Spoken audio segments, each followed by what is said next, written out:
Hello welcome to my friends and my dear student. मैं संतोष कुमार पटेल और आप देख रहे हैं टेक्नो प्लस चैनल। तो आज आपके सामने मैं आपका साइंस का एक इम्पोर्टेंट टॉपिक लेकर आया हूँ जो कि आपके 12th में या 10th में तो पक्का ही आने वाला है और 12th में भी इस पर डिटेल क्वेश्चन होते हैं। तो यहाँ पर परावर्तन और अपवर्तन, रिफ्लेक्शन और रिफ्रैक्शन दोनों को समझाएंगे, परिभाषा और उसके सिद्धांत यानी कि उसको फिगर सहित, चित्र सहित उसका नियम बताएंगे। दोनों के बहुविकल्पी क्वेश्चन मतलब मल्टीपल चॉइस भी आपका मिलेगा क्वेश्चन, लघुत्तरी में, छोटे में भी, बड़े में भी, कहीं पर भी मिलेगा। पर आपको आज क्लियर हो जाएगा। अगर थोड़ा सा भी आपको कन्फ्यूजन रहता है, बस आपको ध्यान देना है, याद करना नहीं है। दोनों को हम इसलिए बगल बगल हम हल करेंगे, दोनों को हम समझाएंगे जिससे कि आपकी कन्फ्यूजन दूर होगा आखिर दोनों में होता क्या है। ठीक है, देखिए परावर्तन क्या है। परावर्तन और अपवर्तन कब होता है? जब हम किसी चीज़ को देखते हैं। देखते कैसे हैं? प्रकाश के कारण से। मतलब प्रकाश अगर ना हो तो हम देख नहीं सकते। मतलब कि सारे सिस्टम ये प्रकाश से रिलेटेड है, प्रकाश के चैप्टर से हैं।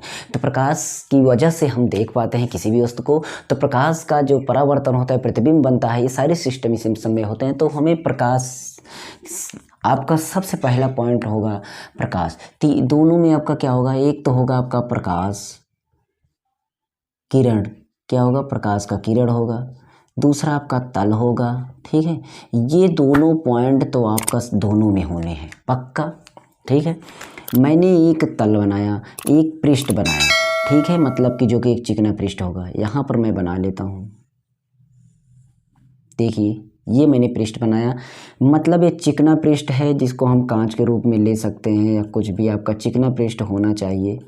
ये हमने चिकना पृष्ठ लिया। ठीक है, ये अब इसमें जो बीचों बीच में हम एक बिंदु मान लेते हैं, बीचों बीच में एक बिंदु मान लेते हैं और इस बिंदु का नाम हमें क्या करना है? एक बिंदु लिख देते हैं इसको। अभी आखिर नाम चेंज कैसे होगा ये भी बताएंगे। ये बिंदु हो गया। ठीक है, और इसी बिंदु पर हम एक सीधी पाई खींच देते हैं, सीधी लाइन खींच देते हैं ऐसे। ठीक है, अब ये बताइए गणित के नियम के अनुसार आपको किसी एक लाइन पर ऐसे सिंबल किसका होता है? इसका सिंबल किसका होता है? लंब का होता है। तो मतलब ये क्या हो जाएगा? लंब। और इसका नाम क्या चेंज होगा? अभी मैं नाम चेंज करूँगा, दोनों का नाम चेंज होने वाला है। बस देखिए बनाने का क्या चीज़ है। बोला जा रहा है कि परावर्तन समझाइए। परावर्तन क्या है? प्रकाश की किरण, जब प्रकाश की किरण क्या हो कि प्रकाश की किरण किसी चिकने सतह से टकरा करके वापस उसी माध्यम में, मतलब उसी तरह फिर से लौट जाती है, उसी माध्यम में, उसी और तब आपका प्रकाश का परावर्तन होता है। मैंने प्रकाश की किरण एक बना दिया। यहाँ से मैं बनाता हूँ प्रकाश की किरण। देखिए ये है आपकी प्रकाश की किरण। ठीक, ये यहाँ से आ रही है प्रकाश की किरण। क्या आ रही है? ये आ रही है किरण। क्या आ रही है? किरण आ रही है। ठीक है, ओके। और यहाँ पर लड़ी, मतलब यहाँ पर टकराई, फिर से यहाँ पर वापस गई। ठीक है, थोड़ा सा जिससे कि आपको एकदम लगे कि हाँ ऐसे ही जा रही है ये। ठीक है, इधर से आपका प्रकाश की किरण आई, ऐसे तीर लगा सकते हैं और इधर आपका निकल गई। ठीक है, ये चीज़, ये है क्या? किरण। किसकी किरण? प्रकाश की किरण। और ये क्या है? ये भी किरण है, तो इसको भी किरण लिख दीजिए, क्योंकि यही किरण तो यहाँ से टकरा के गई, तो इसको भी किरण लिख दीजिए। ठीक है, अब देखिए नाम चेंजेज कैसे होंगे, दिमाग बैठाइए। ये किरण आ रही है और ये किरण कब हो? ये किरण कब मतलब बदल रही है दिशा? परावर्तन के बाद, क्योंकि परावर्तन पड़ रही है ना, तो परावर्तन के बाद। तो आने वाली किरण, आने वाली किरण, क्योंकि उस पर आ रही है तो आपतित किरण इसका नाम रख देंगे। क्या? आपतित किरण। ठीक है, अब नाम चेंज नहीं हो गया। आज से ध्यान दीजिए, आने वाली किरण जो आ रही है वो आपतित किरण। और जब परावर्तन हुआ तो परावर्तन के बाद जो किरण बनी वो परावर्तित किरण बनी। ये परावर्तित किरण बनी। क्या? परावर्तित किरण बनी। ठीक है, ये कौन सी किरण हो गई? परावर्तित किरण हो गई। ठीक है, अब एक बात और है, ये जो लंब बन रहा है इस पर बन रहा है, तो ये आने वाली किरण किस बिंदु पर टकराएगी? आपतित है तो आपतन बिंदु पर। किस बिंदु पर? आपतन बिंदु पर। ठीक है, आपतन बिंदु पर। आपतन बिंदु पर क्या होगा? आ से होगा, वो भी अभिलंब होगा। क्या होगा? अभिलंब होगा। नाम सभी का बन गया। देखिए आने वाली किरण आपतित किरण आपतन बिंदु पर टकराई, जिसकी लंब होगा अभिलंब, और अभिलंब पर जो टकराकर फिर उस अवस्था में जो गई, उसी माध्यम में गई, तो परावर्तन के बाद गई तो परावर्तित किरण। आपतित किरण परावर्तन के बाद परावर्तित किरण, आपतित किरण परावर्तन के बाद परावर्तित किरण। याद रखना भी, रूल में काम आएगा आपका। देखिए और एक इसके बीच में जितने इधर जिस एंगल से इधर आई है, जिस कोण से इधर आई है, जितनी जगह यहाँ पर बनाई है उतनी जगह पर वहाँ परावर्तित होगी। तो यहाँ पर मतलब अगर कोण आपका जो भी है, यहाँ पर कोण अगर आपका आई होगा, ठीक है, तो कोण यहाँ पर आपका जो होगा वो भी आपका वही होगा, क्योंकि रिफ्लेक्शन है इंसिडेंट।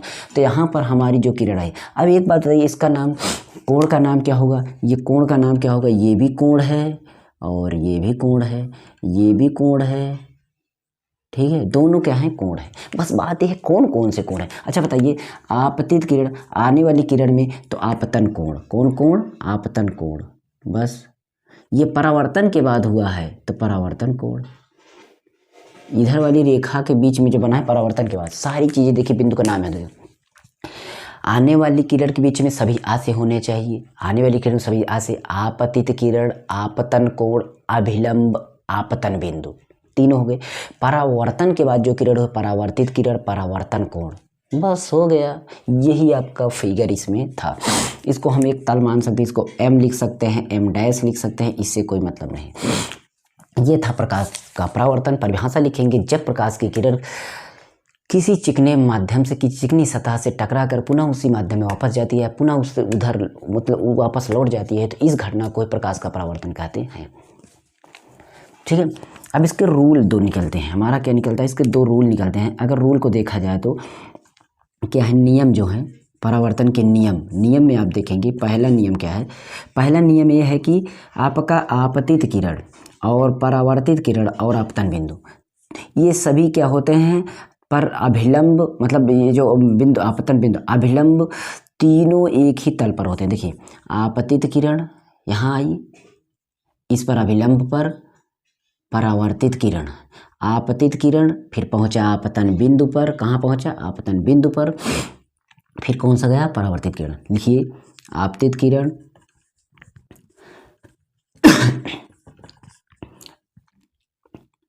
आपतित किरण, फिर और कौन सी किरण? परावर्तित किरण,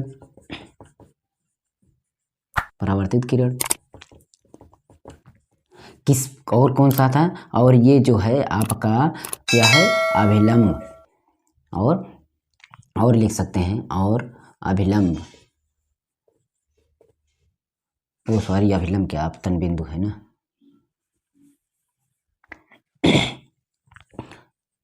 आपतन बिंदु पर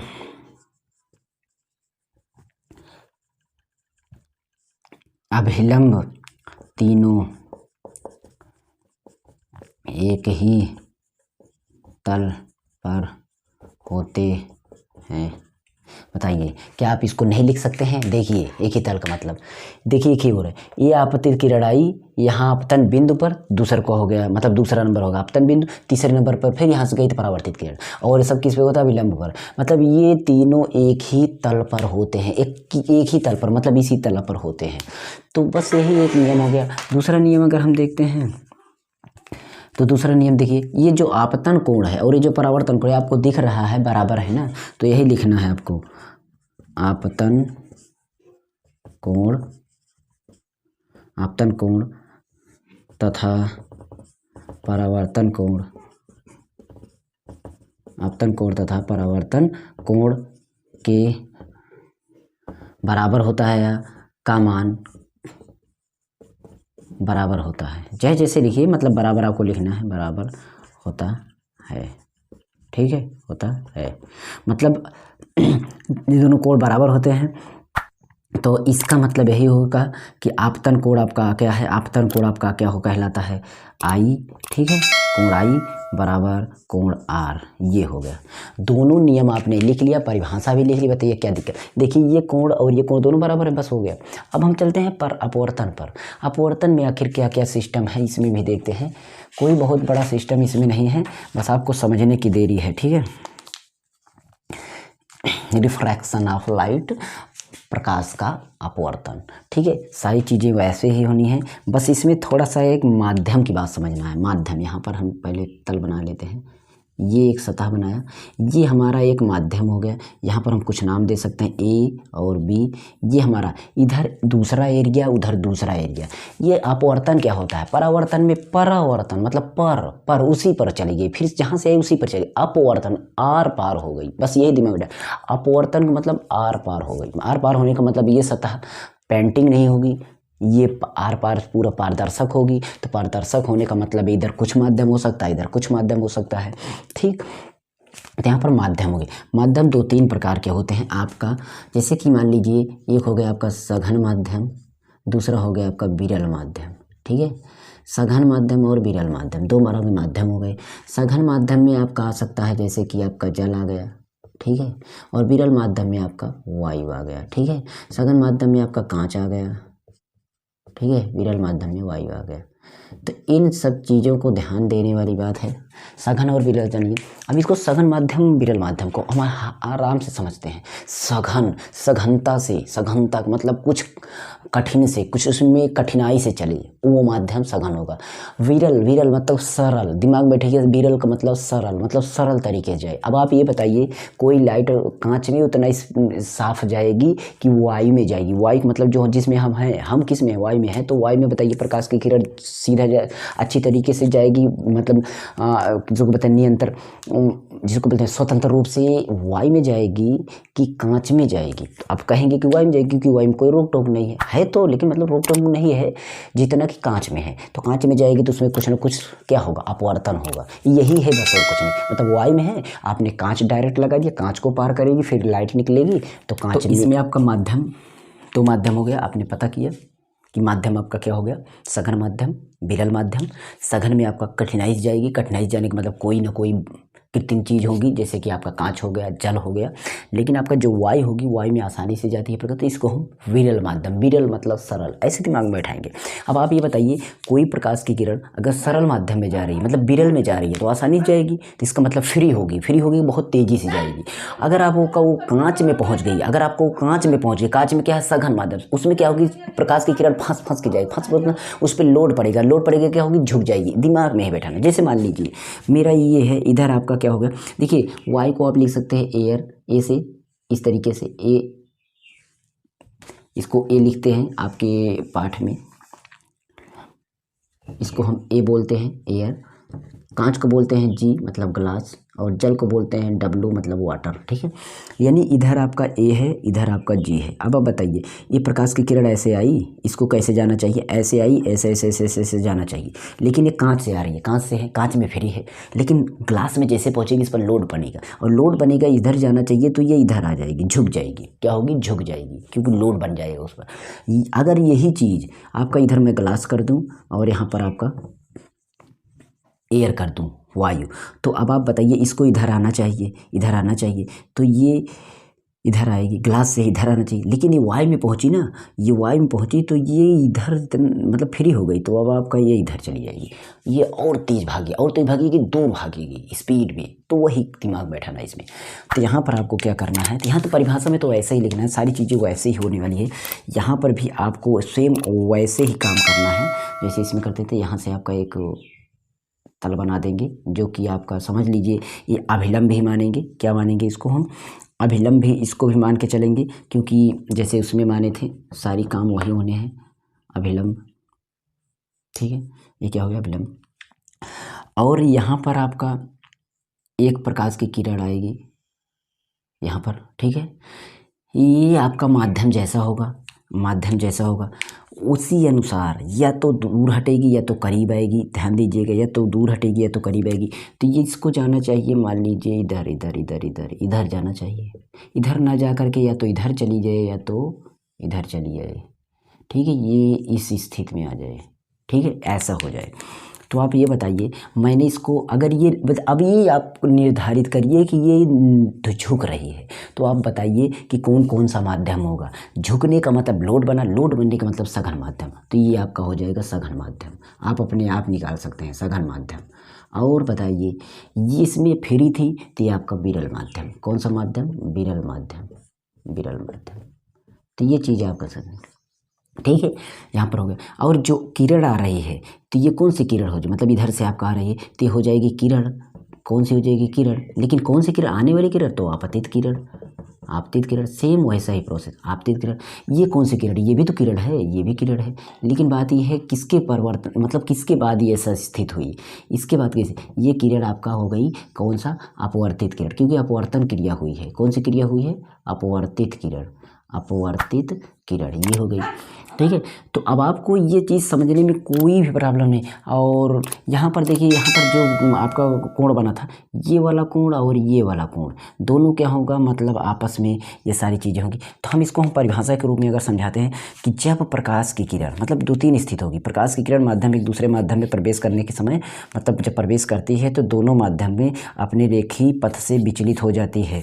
तो यही प्रकाश का, जब प्रकाश की किरण, देखिए मैंने बोला या तो इधर जाएगी या तो इधर आएगी, या तो झुकेगी या तो दूर होगी।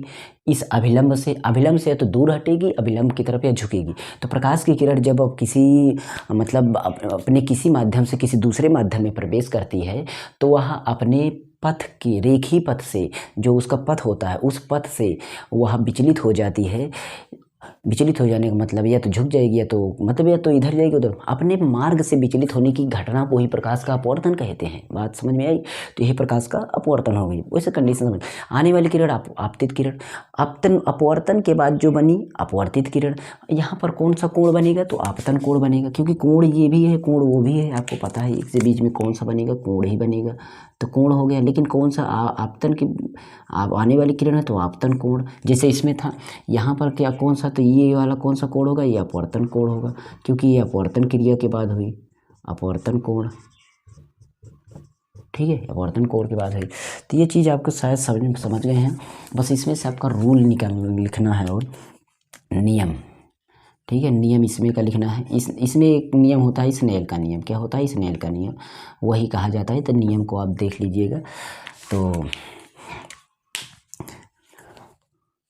देखा, नियम में आपके पहला नियम इसमें भी मतलब सेम वैसे ही आपका नियम है।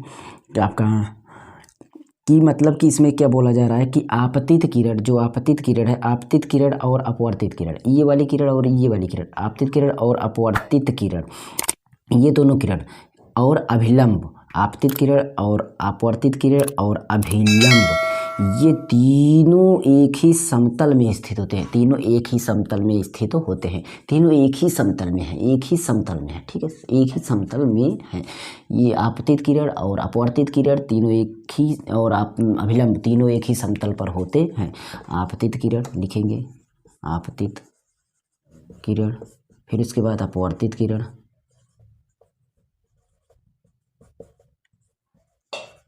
अपवर्तित किरण और अभिलंब,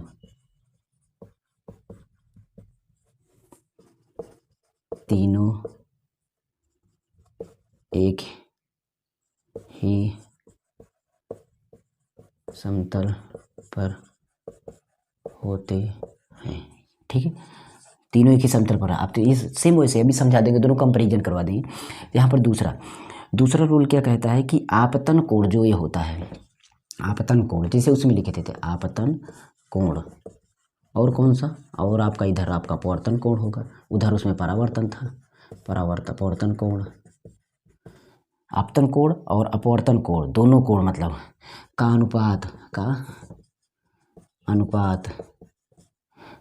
अनुपात एक नियतांक होता है, नियतांक होता है।